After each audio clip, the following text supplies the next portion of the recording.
Okay, welcome to the second edition of What a Shout here in the studio, the Racing Post new weekly Hot Topic show. Absolutely delighted to say, got man of the moment Harry Cobden with us. Big day for Harry yesterday at Boxing Day. We'll touch on that very shortly. Charlie Post comes into the studio as well. Charlie, Welsh Grand National winning jockey, and ace tipster Paul Kealy back in the studio to tell you how to bet and where and on what, more importantly. Okay, Hot Topic, we've got to kick off, haven't we? 2 minutes every section, fast and punchy, that's what we're after, lads. And we've got to split it, I think, because yesterday, chaps, we saw Forheem. But let's start with Clanderzobo, Paul. Back-to-back winner, 15th back-to-back winner, RPR of 179. Was he worthy of that? It was a great performance, no doubt about it. But I think everything else ran below form for one reason or another. Don't think Footpad stayed, don't think ASO stayed. Lost in translation, didn't handle. Kempton might, they said he wanted a wind-up. There's loads of very, very good horses not handled Kempton, including Dem and Native River, that sort of thing. So I wouldn't write him off. But Surname, I didn't think he was travelling that well from a long way out. I thought Harry had to get after him, and I'm sure he'll fill us in very shortly. But Clanderzobo is a very, very good horse. Don't get me wrong, a deserving dual winner, but not convinced about the level of form. A perfect moment to come over to Harry. Mixed day then, Harry. Well, disappointing day probably for you. Couple of seconds, but we were talking off air, in the green room, if you like. And you said you thought you were beaten from flagful, because I said to you, was it the plan to hold him back initially? It wasn't. No. We were, every intention was to bounce out and make the run in and rip along and wing over the first two and sort of make it into a good even gallop the whole way. And he was not reluctant to jump off, but he wasn't as keen as he was, and he didn't really take me along. He went slightly left the whole way. And that's an interesting point, isn't it? Yeah. Lugging slightly left. Because, of course, Paul, they just don't want to go left-handed with this horse. Yeah, I think they've changed their minds now, though, because, he went a little bit to his left at Ascot, not quite as markedly as was yesterday. I mean, it wasn't violent yesterday either, but, they can't, if you had no evidence whatsoever that he couldn't go left-handed, you'd say he wanted to. Is there not an element that he was just very ready for Ascot, this horse? Like, I just thought... You were all over Clanderzobo, yeah, massively, because I just thought Surname... Paul Nicholls was obsessed with getting rid of Altior's unbeaten record. He didn't want the comparison to Corto to ever be made. And I just thought that he looked very flat on the day. And I think, he peaked at Ascot. And for me, that was D-Day. Choices then, Harry. Come on. You've dodged them so far. You made the choice. It was a tough choice, as Paul said. Would you do it again? I think I would, yeah. Surname was never at the races yesterday. When he's on form, he's a different horse. He's a better horse than Clanderzobo. I thought so going into the race. Handicappers would have said so. If you chucked Clanderzobo in the race at Ascot, I don't think he would have got past Surname. But, as circumstances were yesterday, the best horse won on the day, and I think Surname underperformed. Got to bring your A game to the table. That's right. Fair play. All right, let's have a quick mention for Forheem, chaps. We've gone slightly over the 2 minutes, but we cannot go out without mentioning the Forheem machine. Paul, give us a stat about him. Amazing performance. Racing Post ratings giving him a mark of 166 with second start over fences. Now, I just had a quick churn out of my Raceform Interactive from 2006. Only 3 horses have bettered that: Duvan, Altior and Simon Sig. For a horse, they were 5 and 6. This is an 11-year-old. What a shout. Well, as these shows go on, we'll see where the Forheem the machine goes. Could he be a Gold Cup contender? We'll find out later on. Right then, we're on to the big questions of the day for Harry and for Charlie, first of all. But let's go to you, Harry. We know you've got an outstanding book of Cheltenham rides coming up, potentially Surname still in the mix there. But we want something a little bit darker, maybe, something for the handicaps. Paul usually comes up with something for the handicaps, something, at a juicy price as well. Is there something at the moment that the punters have maybe not quite latched onto so far? Well, we've had a few nice horses come out this year. One horse that's been a little bit disappointing over hurdles so far this year is McFabulous. I thought he was the best one we had. He looked like a right dodge bot, didn't he, at Cheltenham? And he hasn't got his act together so far this year, but he could turn out very well handicapped, and he might be in a handicap at the festival off a decent mark. So he's one to look out for. And obviously, the juveniles, we probably haven't seen the Fred Winter winner yet this year. Do they take just longer to come to themselves and come over from France? They do, yeah, and they need time to sort of get into a routine. And Johnny Delay's bought a nice horse called Solo that won at Auteuil the other day, so he could be one for the Triumph. He looks a lovely type, and so yeah, we've got plenty in the sidelines.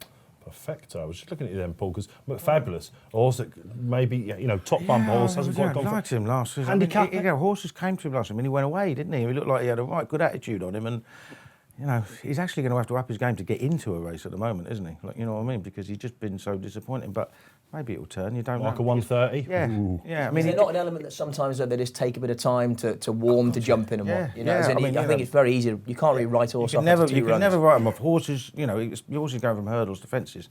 They can take a season. Remember Manora was terrible as a novice. I know he ran in the Arp and Stir, but he couldn't get out of his own way.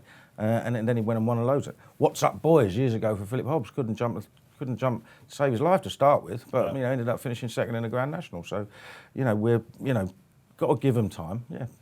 Any Nichols horses that we should be asking? Yeah, I want Surname to run in the Iron Air. I think it's a certainty, but apparently that's not going to happen.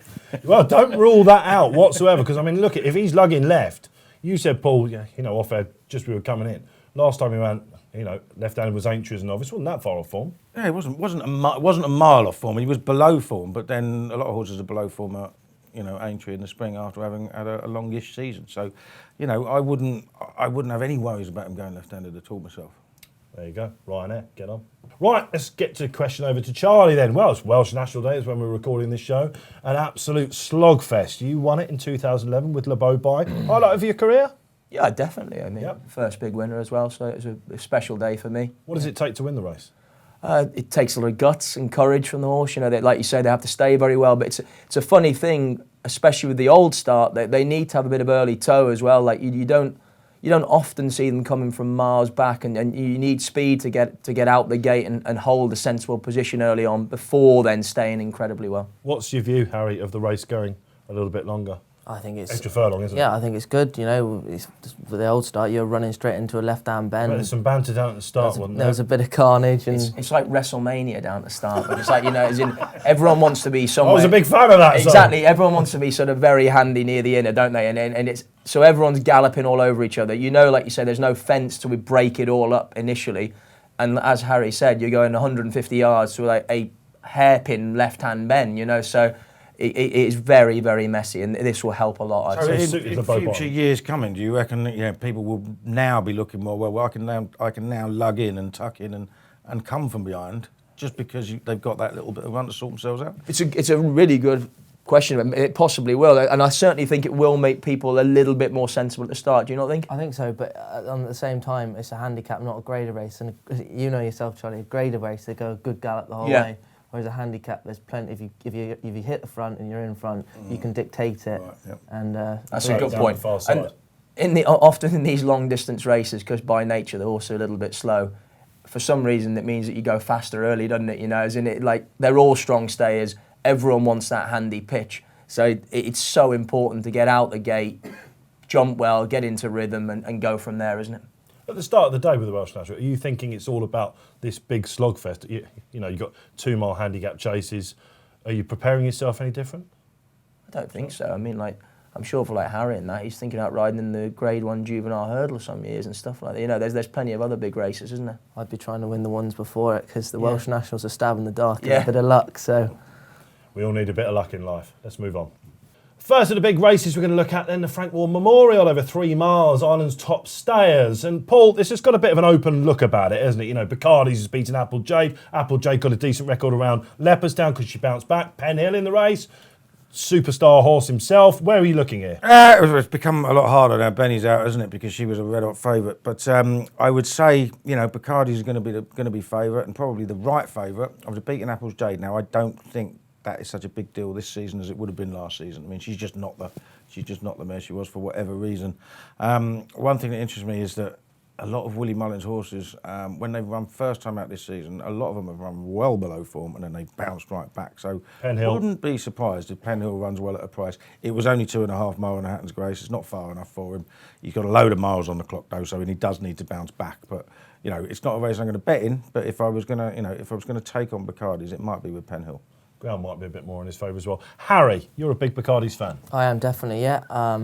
He's a very solid horse. He always turns up and runs his race, doesn't he? I'd say it'd be very interesting to see who Paul Townend rides in the race. That'll be a good indicator. Stormy Arnhem, we're thinking, could be the pace angle in the race potentially as well. Yeah, and it just might go good even gallop, and Bacardi's will be there at the business end of the race. Let's touch on that, on Apple's J quickly then, chaps. I mean, why do you think, from a jockey's perspective, if you're riding these, Charlie, for example, you think yourself, right, she's mustered first time out every year, and then maybe she loses it a little bit more in the spring festivals. Is it because she's been on the go since 3? Well, she's a French bred, isn't she? And they don't always last that long, do they? Being honest, and she'd been for a couple of yards. Like you say, she's had plenty of racing for a mare of her age, and it could just be that she's lost the desire for it. I mean, I don't want to write her off, and Gordon Elliott would know better than anyone, but right now the jury's out, isn't it, big time? They're not pulling her there yet, are they? They're happy to keep going to the west. Yeah, well, they're going to keep trying, aren't they? I mean, she's obviously got a career in the paddocks afterwards, but I mean, she looks like she's gone for me. I mean, I think they work them fairly hard in France because they want to sell them, don't they? You know what I mean? So there she has been on a long while. Yeah. Questions to answer then. Willie Mullins sold the key to the Frank Ward. 3:10 then at Leopardstown is the Savills Chase. For my money, chaps, possibly the race of the meeting. Kenboy finally turning up again. Of course, Will Alboom Photo, give him something to think about. And of course, we've got the likes of Presenting Percy in there, Shattered Love in there. And of course, the likes of Mona Lee in there as well. Harry, serious race. It's very open, isn't it? Let's talk about choices again. Which one would you be riding? I wouldn't have a clue. Obviously, Kenboy will go off the hot favourite, wouldn't he? And he looked very good at the back end of last year. But Alboom Photo, he's very good on his day. He won the Gold Cup last year. There's only £2 difference on official ratings. So, if there was any question marks with Kenboy, Alboom Photo would be the one for me. Tactically, Paul, Cheltenham looked ideal for Alboom Photo, didn't it? Further he went, the better he got. This can be a bit more of a cat and mouse test, and then they wing it, don't they, from 3 out? Yeah, it can be. I mean, it's a fair field, but I mean, he's not short of pace, is he? I mean, what was it, 2 mile 5 at Tremor that he won over last year for his warm up, and he had all the clock watchers purring then, so yeah, he's fair not enough. a slow horse. End of last season, Paul Townend was like, he was saying that he didn't think he was in quite the same shape as he was at Punchestown as he was in the Gold Cup. That's understandable. Obviously, Kenboy didn't have a race in the Gold Cup because he unseated at the first. In fact, but Kenboy has only lost twice in the last 18 months, and that's when he came down at the first both times, once in the Irish National. So, he's a very, very good horse, and he looked fantastic at Punchestown, and he looked fantastic when he won at Leopardstown as well. So, he's very much the one to beat. But Alboom Photo, if he's on good form, they would be the two for me. Paul Townend was brilliant on him though at the Cheltenham because he didn't jump that great early on. No, he didn't. The fences were getting in the way big time, and it was an exceptionally good ride to get him home in front like he did, I thought. You think he's going to win the race, Charlie? No.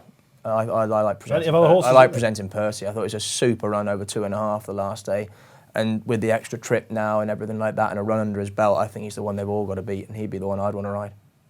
I'm assuming that he just had a problem that the trainer never told anybody about last year because I would agree. That's terrible. That is just a terrible prep for a Gold Cup, wasn't it? Yeah. How he went off favourite still after that, I don't know. But, Ridiculous. I mean, I actually backed him at hundreds for the Gold Cup as a novice, just thinking that hang on, this is a very good horse, but no longer convinced. Well, so much more we could talk about the Savills. An absolute belter. Quick selection from everyone. Alboom Photo. Kenboy. Kenboy. Presenting Percy. Alboom Photo. Kenboy for me as well. There you go. Time for the My Racing Double. Now, contrary to some belief in the opening show, that absolutely landed. Paul Kealy, Calendar Zobo and 4 Could not have it, could you? No, could not have it at all. No, I mean, 18 and I after one double? I love 4, yeah, 18 after 1. I said no, don't get on. You wouldn't want to lay too many 18 and after 1 on shots, would you? I can't explain it. I just thought it was between Lost in Translation and Surname. They both probably left their races behind. Okay, well, let's start with Paul then. This week, we've got Kenboy and Classical Dream. Now, Kenboy, you've said you're all over Kenboy anyway. Yeah, I think Kenboy is the one to beat. Classical Dream is obviously the one to beat in the Matheson hurdle, I think it's called. He's got a little bit to prove now, though. I mean, again, it's one of those Willie Mullins horses that ran really poorly on his first start of the season. But the reasons for it are a little bit worrying because he ballooned the first horse and then raced really keen. It wasn't a case of just being unfit. He just didn't look very tractable, like, you know what I mean? So I'm sensing not quite as much opposition to this double. No, not really. I mean, I still think, like, if he's the same horse he was, in the Supreme Novices hurdle and at Punchestown afterwards, then he's very, very much the one to beat, and he's still the one to beat in the Champion hurdle. Although we do know that only one horse has ever won the Supreme Novices and the Champion hurdle the following year. Well, let's see what it pays. That's the My Racing Double. Don't forget, if you want to bet, sign up to Racing Post for all the best offers. Let's move on then, have a look at another big race. As mentioned just then, Classical Dream. It's all about him, isn't it, in the Matheson Hurdle. But he's got to beat last year's winner, Sharjah. He's going to have his ground again. Reopposing Super Sunday, we think it's going to be there. Classical Dream. Can he still bounce back, Harry? Let's maybe talk about Epatante yesterday as well, at Kempton. What was the vibe in the weighing room afterwards? She was very, very impressive. She did it the hard way. She didn't have an easy way through. She came 5 wide round the bend and she won in a hat canter. So, look, I thought that was a very, very impressive performance. What was Barry saying afterwards when he came back in? A smile on his face, and he's a very good judge, Barry, and he said she's a fair old tool. Like a bit of a substandard renewal, didn't it? But she has now. Lots of races look substandard renewals on paper, and then along comes an improver. Silver Streak was third last year in Champion Hurdle. Yeah, and that's what it does. She's toyed with them all. She looked very, very good. I mean, it's sort of egg on your face because on Ladbrokes Trophy Day, I was saying, based on what she's done so far, she's terribly handicapped. This is a stinker. And now she's about £30 higher in about 3 weeks. Typical Henderson. Yeah, and you can only beat what's in front of you, and she absolutely smashed them, didn't she? But I still think she's got to step up to win a Champion Hurdle a bit, no? I mean, beating Silver Streak 5 or 6 lengths isn't a Champion Hurdle winning performance yet, but she's massively on the upgrade.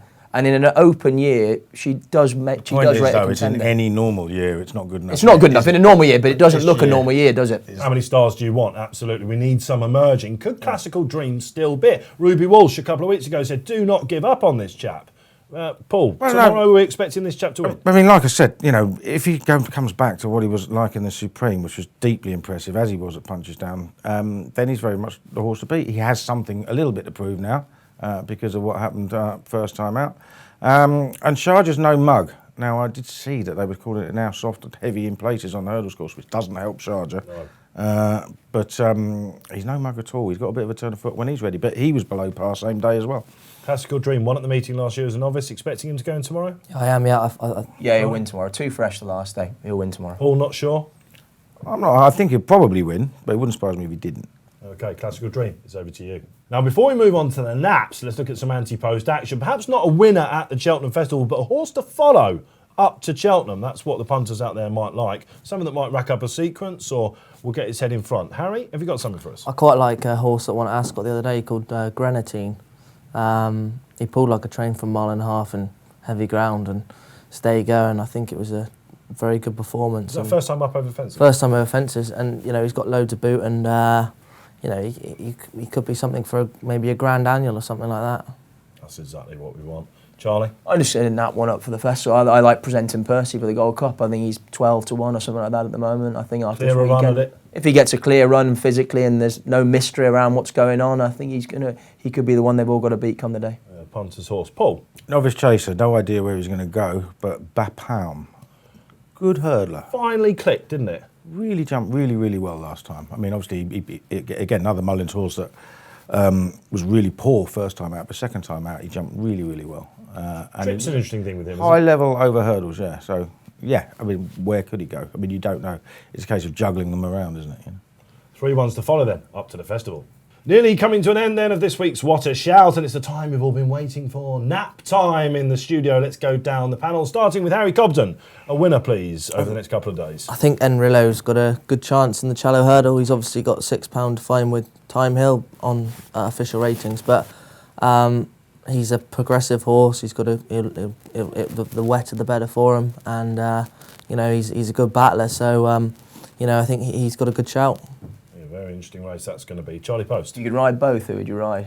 I haven't made any good decisions this week, so it's all going to turn. It's all going to turn. Fair play to Harry. Taking a bit of banter there. Battle over Doyen on Sunday. I think his form is rock solid. He beat an Irish national winner in his last run, and I think he's very, very impressive horse, and I think he can take all the beating in the stay and novice chase division. Waiting for a fence, isn't he? Paul Kealy. Yeah, at Newbury tomorrow, 150 handicap hurdle, 1 for Rosie. Nigel Twiston-Davis, obviously man of the moment, Sam on board, has won after a break or first time out every time he's run. And looks well handicapped to me on 145. Get on fresh. There are your naps.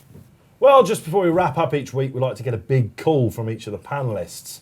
Big call for the racing ahead. Harry Cobden. Give us a big call. I struggled to find something to talk about, but I think we got a new horse called Solo, and I'm not sure where he's going to go or what he's going to do, but he's a lovely horse, and he might run in the Triumph or something like that later on in the season. There's a proper buzz about him, is there? Yeah, he's a beautiful horse. He looks the real deal at the moment. You heard it here first. Charlie Poste.